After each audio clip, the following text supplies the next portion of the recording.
Accepting my bipolar disorder diagnosis was one of the hardest things I've ever done. I couldn't believe that someone so full of promise could be crazy. For a long time, I kept stopping my medication and making excuses not to take it. It made me gain weight, and I didn't want to accept what it meant. I told myself, I'm an honor student. No way, I'm not crazy. But the denial came with consequences. I spent much of my early 20s and 30s in and out of psychiatric hospitals. My symptoms included extreme highs and lows, along with depression, mania, and anxiety.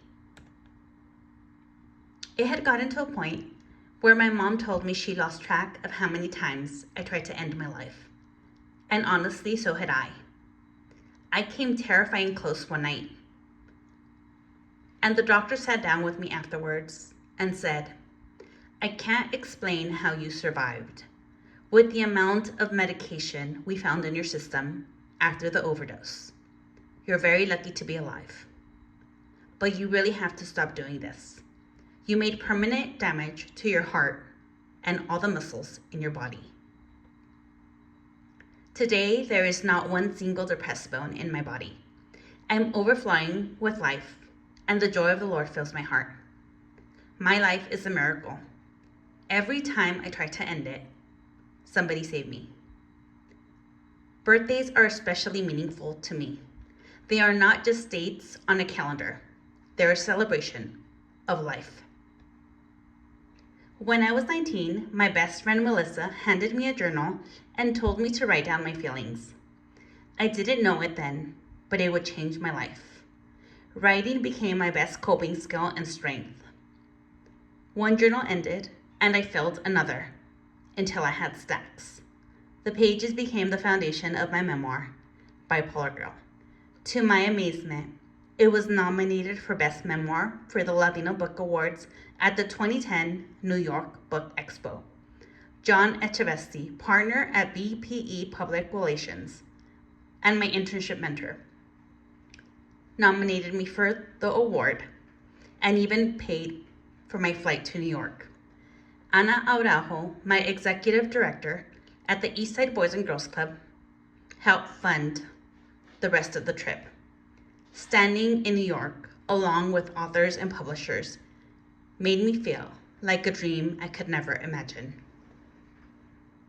One day, I received an unexpected email from my alma mater, Rio Hondo College. They told me that my former college counselor had shared that I had written an inspiring book. To my surprise, the college decided to purchase 100 copies for the CARES program, which supports students living with mental illness. Knowing that my work is used to uplift students has been a true blessing. I stepped into mental health recovery through medication and through a holistic approach that honors mind, body, and soul connection. Evidence-based practices keep me grounded. My coping skills of mindfulness, meditation, and prayer have kept me strong and resilient. I also rely on rigorous physical activity, boxing, running, strength training to channel energy, build endurance, and maintain a healthy lifestyle. Together, these practices have been the foundation of support for my overall well-being. I also practice self-care, getting my nails done, facials, spas, gardening, cooking, and journaling. I have a great support system. My family support has been vital in my wellness and recovery. My friends are my lifeline. My dogs are like my children. Gypsy and Gizmo live a lifestyle of the rich and famous. Since I don't have kids, I treat my dogs like they're my kids. They actually think they're human. I cook them homemade meals, carne asada, ground turkey, scrambled eggs, and bacon. They're not just pets, they're family. Gypsy Blue was my first dog. He will turn 15 this year. He has been a huge emotional support and even licked my tears when I cried. I created Gypsy Journals in 2022, inspired by the unwavering companionship of my dog Gypsy. Through every chapter of my life, he has been a reminder of loyalty and comfort. My hope is that each journal can offer that same sense of support and comfort. They are meant to be trusted companions, a place to release, reflect, and reconnect. My mission is simple: to share the gift of healing through writing. Although I am successful, the stigma I face was disheartening.